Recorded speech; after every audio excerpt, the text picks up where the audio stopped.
Riders, welcome back to Sam's Bikes, where you know we only talk e-bikes, and welcome to Ordingua Beach, South Australia, our home for the next 3 months. And today is the shakedown ride of the dream build in this hurricane of a storm we're in right now. Loads of wind, but hopefully out in the trails that wind will die down.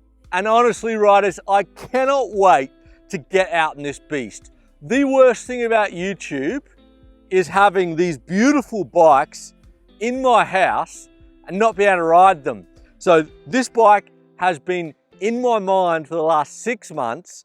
I've been slowly building it in the studio for the last 3 months. And then the last 2 weeks before we came to Australia, it was sitting in my office because I didn't want to get it dirty because then I'd have to do a really deep clean to get it into customs in Australia. And riders, before we head out in that shakedown ride, let's thank the sponsors. Schwalbe, making amazing electric mountain bike tires. Quadlock, the best solution to ride with your smartphone, home office, in your car. Absolutely love Quadlock.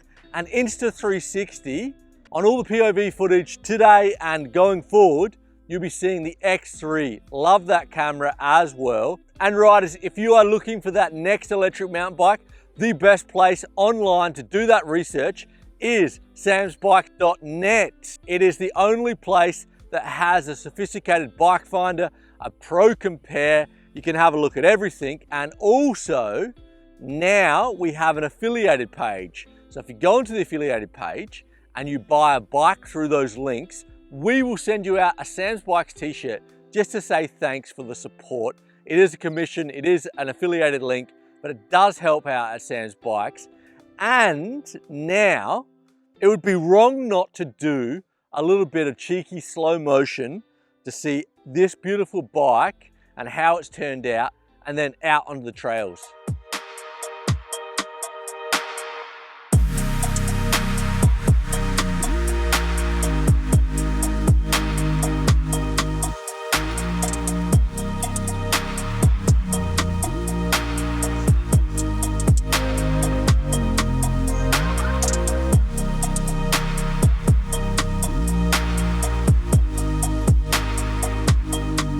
Alright, finally the shakedown ride is happening, and we're in O'Halloran Hill with the old mountain bike and road riding friend Ian. He's just turned 50. He's looking pretty good. He decided to put on his best lycra today. Ian, what are we doing, mate? So we're going to do some of the trails that they do, the 4-hour XC racing here. So a lot of downs, a few ups. So we'll see what happens. Hopefully I can keep up going down. I'm not sure about going up. He reckons he's going to be able to keep up with me on an e-bike. Does look fit, but not that fit. So it's kind of like cross-country, sort of traily. Yeah. And yeah, we're gonna have some fun and then probably have a sneaky beer at the end. Let's go. All right, so we're on Gromflow, which is a pretty cool little fun. I call it a little BMX track. All right, so what is a shakedown ride looking like? Okay, first up, first thing I noticed is on the aluminium Levo, the motor seems a little bit quieter than my S-Works. And maybe that's because aluminium doesn't conduct as much noise as carbon. Yeah, so it kind of seems a little bit quieter. There's not much in it, but it seems a little bit quieter. And then let's go on to the tires. So I've got soft front and back tan Magic Marys 2.4s. And I normally run an ultra soft in the front. And I'm not gonna lie, riders, this is my second shakedown ride. I have done a little bit of riding on it a couple of days ago. And to be fair, it's pretty good, the soft, but it makes me feel a little bit nervous because I do know the limitations of an ultra soft, and I'm not sure I know the limitations of a soft at the moment. So it does look quite pretty, but I probably will be changing back to an ultra soft on the front. And then we go to the TRP brakes. The jury's out on the TRP brakes. It seems a little bit twitchy, like they're quite nervous. At the moment, I'm gonna say I'm more of a fan of the Magura MT7s. Like, these feel quite similar, quite reminiscent of a Shimano XT. But I might try some Galfa brake pads. I'm just not sure the brake pads are that good on these TRPs. But as I said, also very, very early days, and it does take a good couple of rides.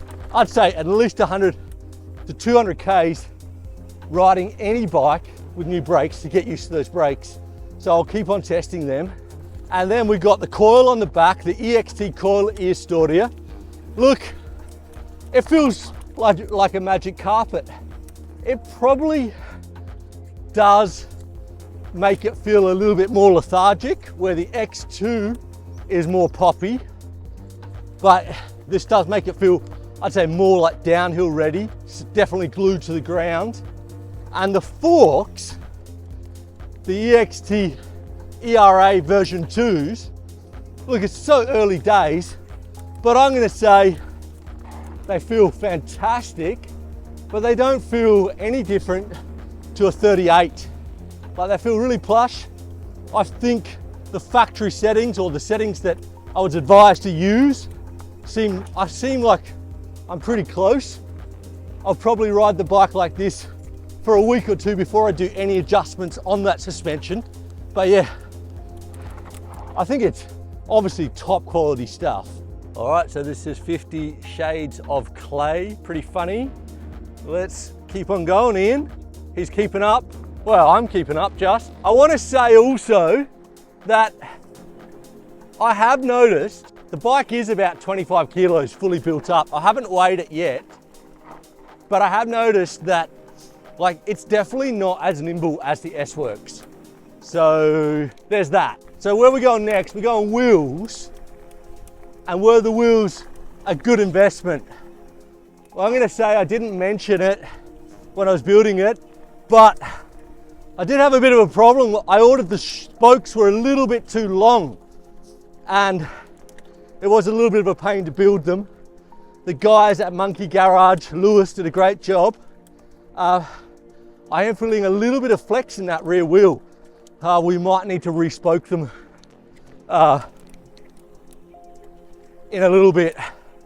And I believe, whoa, there could be a jump here. Yoo! Getting loose on the first Levo, the first Dream Build jump, big jump. Might have to slow down that rear rebound a little bit. I did get pushed sort of over the bars a little bit. And a bit of a pro tip when you are tuning your suspension, if you do like to jump and you do feel yourself getting pushed over the, sort of like ejected over the front of the handlebars, you probably need to slow down your rebound 1 or 2 clicks. Yeah, so wheels, not super blown away, might need to re-spoke and retension. And then we'll go on to cranks, the 155 Hopies. Look, I wanted to try out some 155 cranks just because, you know, I love to test everything. My initial thoughts is you can definitely feel less leverage. You can definitely feel like you're not getting as much power out of the pedals. I haven't actually noticed any less pedal strikes. So the jury is out on that. Time will tell. But saying that, this is my second ride. I haven't christened them yet. They have no marks on them, but this is not very rocky, it's more cross country. And then we'll go on to the cockpit. Now we've gone the Brendan Faircloud, the BF 800s, cut them down to 780s. With the Industry 9 40mm stem in 31.8, so the bar's 31.8, stem's 31.8, and we've gone some death grips, black death grips in the thick, soft compound, because you'll see riders, I like to ride with no gloves. It's just a bit of a BMX thing. There seems to be a bit of a funny creak coming from these bars. There is a creak coming from the front I need to have a look at it. But they feel very stiff and very solid. And yeah, cockpit's the cockpit. But yeah, it feels very stiff and solid. And I'd say at the moment on my S-Works, I was running a 50 mil stem, and now I'm running a 40. And I reckon it just makes the steering like between a 50 and a 40, you know, it's not a huge amount of difference. 50's putting the weight over the front more.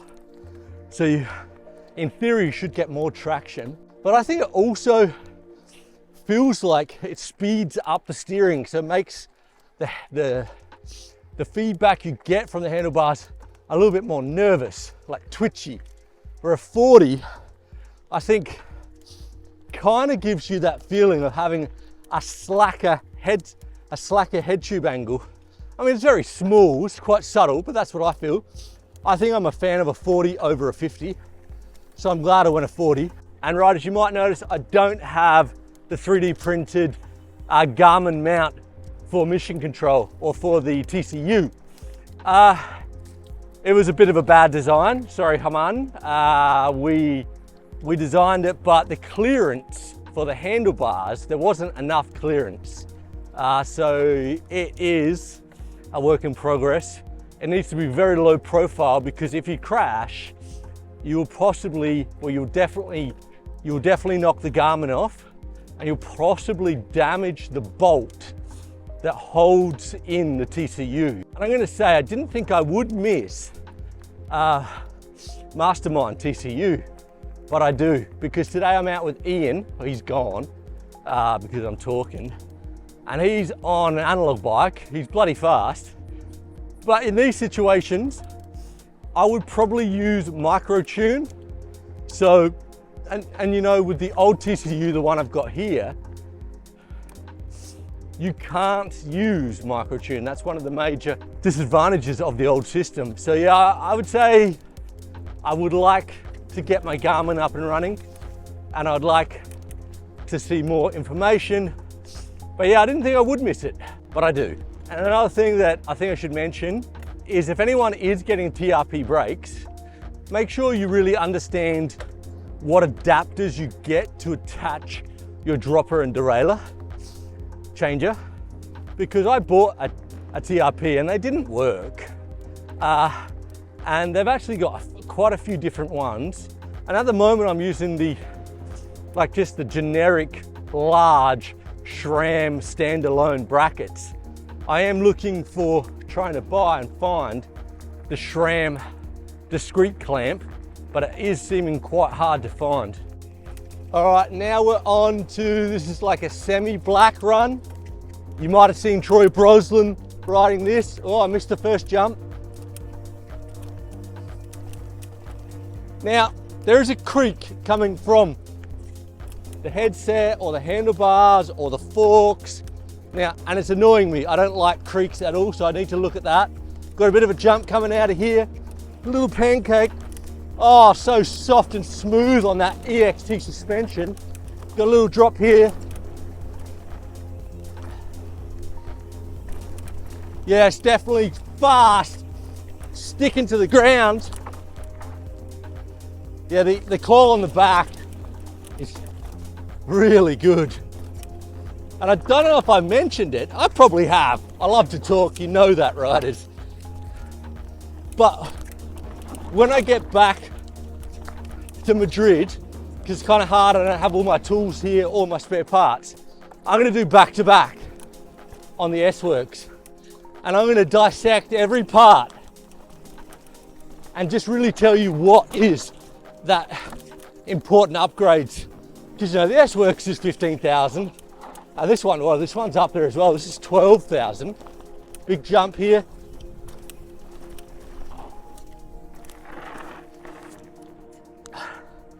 So yeah, we're going to break down that on all the costs and all that stuff.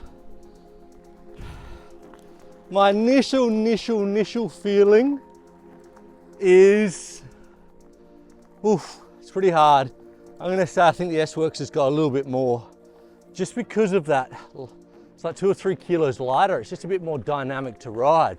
But I haven't taken it out on any hard downhills yet. So that will be the real test.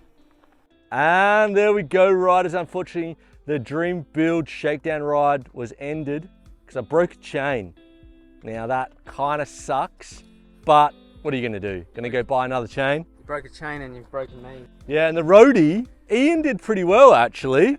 He kept up. I reckon there could be a video to see, you know, we could have a little race. On the flats, you could get, like, because I got to the 25k limiter and then I'm pushing basically shit up a hill. Yeah. So on the flats, he flogged me, but on the hills, it was hard work. Yeah, yeah. Anyway, I'm gonna go buy a new chain. Gonna go have a beer, gonna have some food. So riders, make sure you subscribe to the channel and we'll see you next week.